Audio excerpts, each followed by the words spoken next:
Hey everybody, it's Rylan. It's 7:02 on Wednesday, December 7th, 2016. And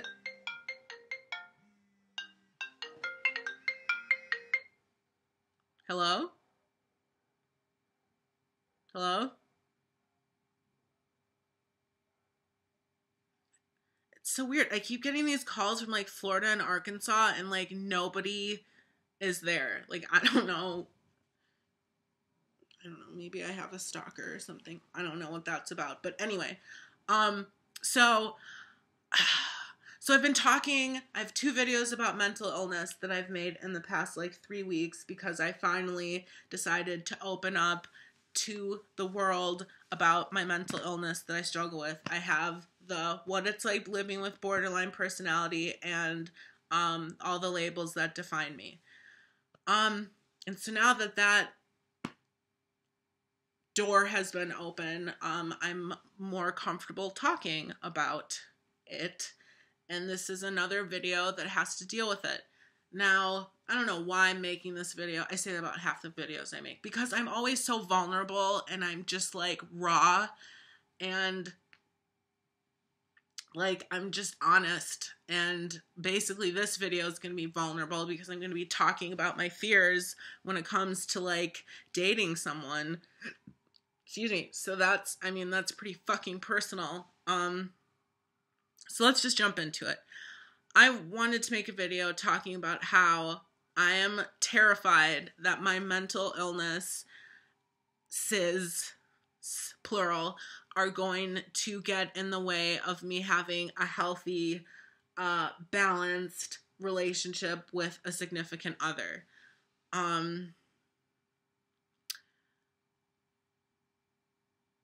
That's about it. Like,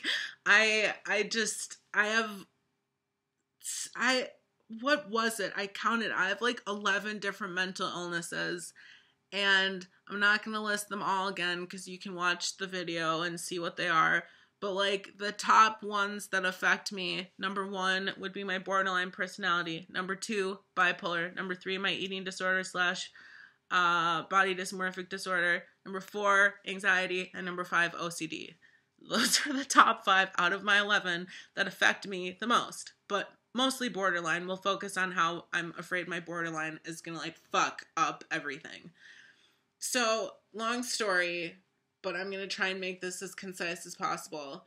There's a guy that I've been talking to, and we hung out last night, and I got really drunk, and he was high, and we were just hanging out, and we had an honest conversation.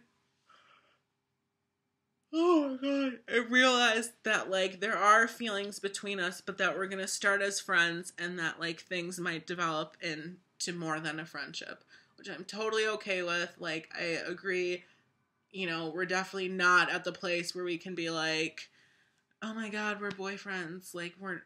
We're not there. But through my drunken stupor, I showed him my borderline, what it's like having borderline personality video, which has like 400 views right now. So thank you if you've watched that video, because I'm trying to spread knowledge on that. But I showed him this video where it's like a 12-minute video. I hope and pray to God we didn't watch the whole thing. I don't really remember last night, but I don't think I did. I think we watched a lot of it, but not all of it. But basically, the summary of the video is me saying that I am needy, I'm clingy, I push people away, I don't have stable relationships, I'm terrified of people leaving me, I constantly need reassurance, I split between hating people and loving them and all this shit. So basically what I did as I'm doing this video is I was saying everything that's wrong with me. And you know what I mean? Like I just laid it all out there. And so I showed this to him. And I was like, here you go. And I have mixed feelings about that because I have mental illness. It's a part of me. It affects my life. So if I'm going to enter into any romantic relationship of any kind, even a friendship, but really really it needs to be understood by my romantic partner, that I do have these illnesses and that it is gonna affect the way that we interact. So, you know, should I have shown it to him the third time we hung out? And the first times weren't really hangouts because we fucked. Maybe not, but it needed to be established. Like, I need to get that out there. And it's sad because really the reason I did it, this is what's really sad. Really the reason I did it is because I'm basically saying, here's the door.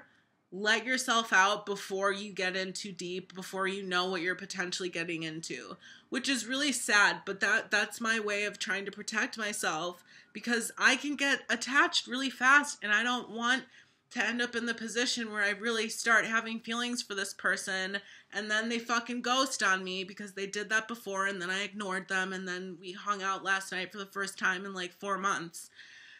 And I don't want that happening again. So I was basically like, here you go. Like, here's what you're getting.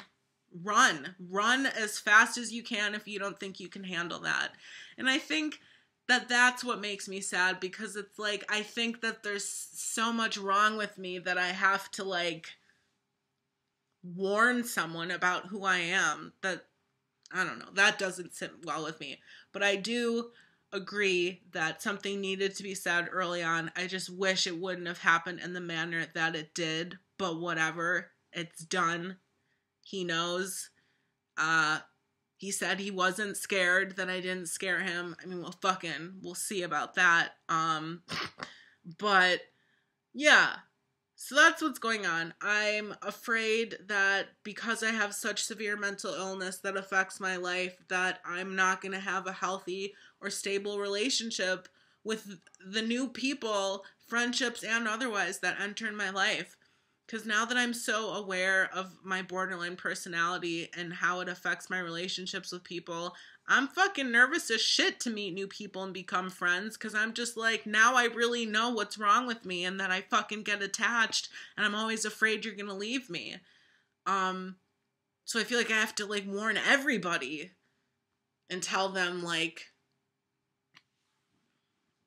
that's not a fun way to live, to feel like you constantly have a label on your forehead that says like, I have issues, if you can't handle, run away now before I get attached and then I, you know, feel awful about myself.